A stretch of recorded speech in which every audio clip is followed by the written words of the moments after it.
Hello, welcome back or welcome to my channel. My name is Taylor and today we're doing my March reading wrap up. But before I open the video, remember to like, comment, and subscribe if you love all things books.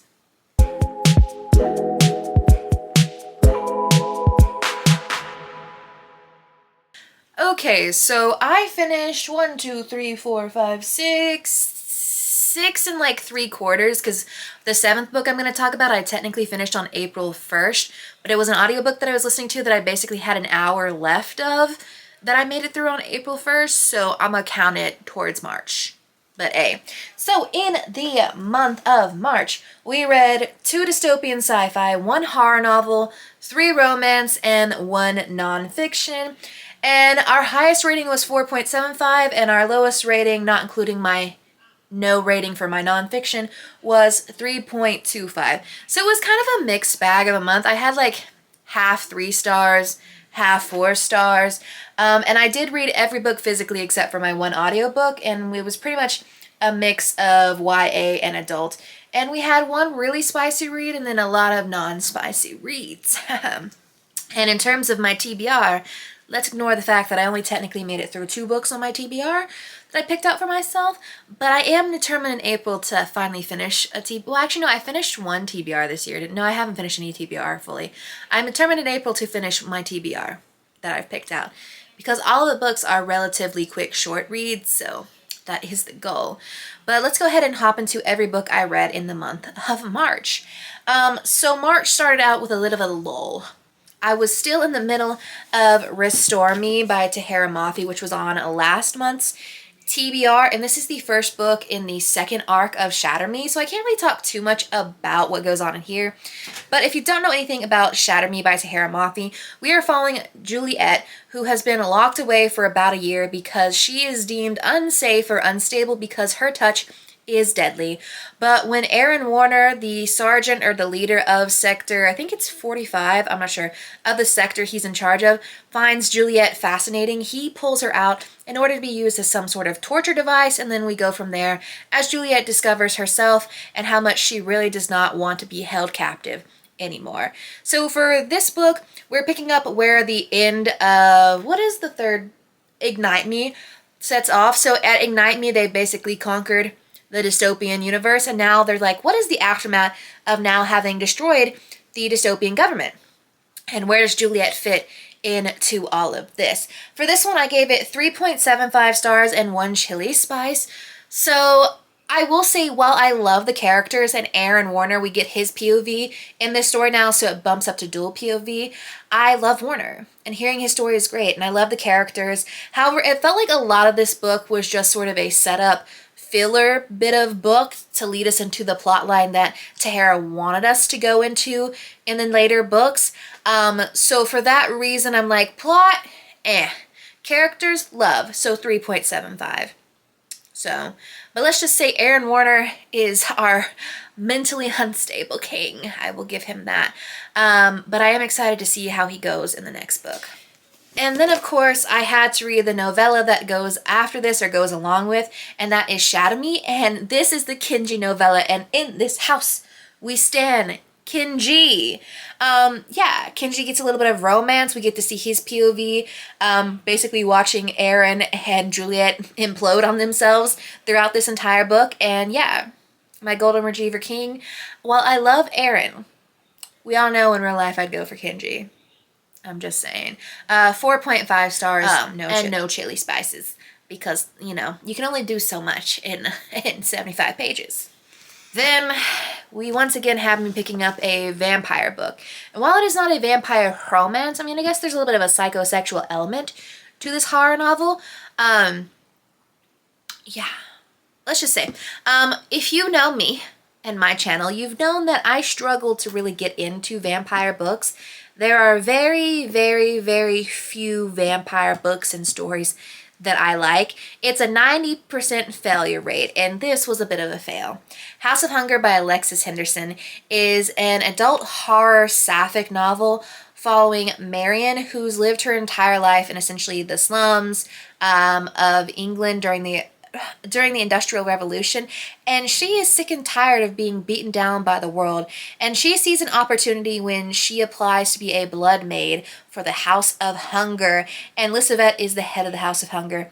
And when she gets chosen to be brought to the north to be this blood maid, she discovers a lot of things about what it means to be in that position and what role they really play in northern, very much so filthy rich society. And she and Lisbeth sort of strike up an interesting relationship. I just felt like the first 2/3 of this book was a bit boring for me. Is really the easiest way to say that. But the last third for a horror novel did thrill me. But seeing as 2/3 of it was kind of like, I gave it 3.25 stars and 1 chili spice. But if you're looking for sapphic and horror, that one might be up your alley. It just wasn't mine. And then we moved into our trans rights readathon. I do have a full blog reading all of these books and my thoughts and feelings throughout that. But the first book I picked up for that was I Wish You All the Best, My Basin Diva. This has been recommended reading for a hot second. And seeing as it was the trans rights readathon, I thought it was time to pick it up. And I did eventually watch the movie because I realized I do have stars. And I will say, while the movie is definitely nowhere near book accurate, it was still a good queer film. So maybe don't go in with the expectation that you're going to get a one-for-one adaptation. It's quite different. But I Wish You All the Best follows non-binary teenager Ben DeBacker, who recently came out to their very conservative Christian parents, and they are now kicked out of the house, and they must now reconnect with their estranged sister Hannah, and essentially rebuild their life, their entire life, the final semester of senior year, and everything that goes along with the trauma of being kicked out, not accepted, and having to be forced into a new situation, while they're also confronting their feelings with their new best friend slash, golden retriever sunshine Nathan, and the little romance that ensues between them. I'm giving this book 4 stars, no chili spice. This book made me feel all of the emotions. It's just while I was reading it, I wasn't feeling physically the best, so that might have impeded my actual final rating. But yeah, I think this is required queer reading, so if you need to get... Should I do an entire list of, queer books you need to read now? I don't know. Queer book starter guide? But this is required reading in my opinion, so do go pick it up. Then we picked up my favorite book of the month, Akweke Emeze, coming in with it all. We have You Made a Fool of Death with Your Beauty. Now, has everyone been recommending this to me for years? Absolutely. But after the spectacular thing that was Son of the Morning being my first 5-star read of the year, I was like, I need to pick it up. And seeing as Son of the Morning was definitely more adult and spicy, I was going for another adult spicy book from Akweke Emeze, and this one was no exception. We are following Faye, who is 5 years past her husband being killed tragically in a car accident, and her friend is basically pushing her out, being like, hey, it's been 5 years, you need to put yourself out there. It doesn't matter what form or what way, but you need to get out there and essentially get laid. And she does.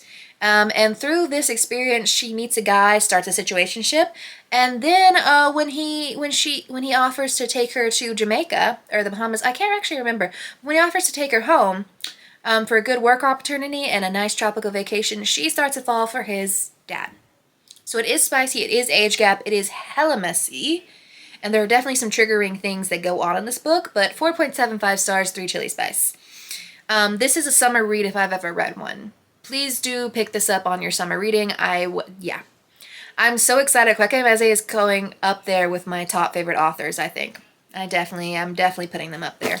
Then the last book that I read for the Trans Rights Readathon in that blog, Self-Made Boys by Anna Marie McLemore. So this is a YA Great Gatsby remix retelling following Nicholas Caraveo, who recently came out to his parents as trans, and they really accepted him through his transition.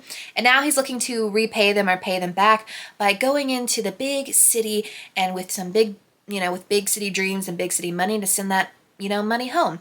And while he's there, he is living across the lake from his cousin Daisy, who's basically retransformed herself from this very much so Midwestern Latin girl to a big city white passing girl, and all the things that go along with that. And of course, he just happens to live next to another trans man Jay Gatsby and the things that ensue from there. I really did enjoy this take on The Great Gatsby, and it definitely is more of a happy ending than the original source material, but I don't think I was as connected to the characters as I really would have liked to be, and for lack of a better word, it was just a little bit boring. But hey, the little T for T romance that we got was quite beautiful, so who knows, you may like this more than I did. Then the last book that I technically finished on April 1st was The Stonewall Reader, which was published or edited by the New York Public Library.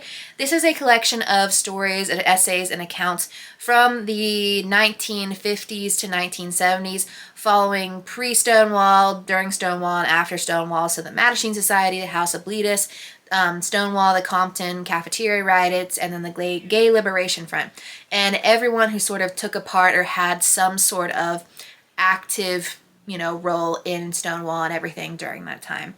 I really enjoyed it. It's a great listen. However, given that you're taking firsthand account, some of the language in itself is definitely not language that we would use today and can be offensive to some people nowadays, so do keep that in mind.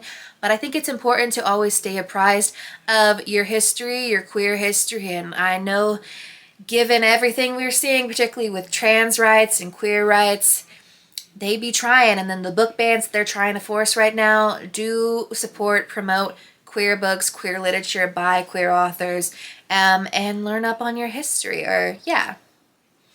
And that's the last book I finished in the month of March, technically April. But let me know what you read in the month of March. What are you excited to read in April? And I will see y'all in the next one.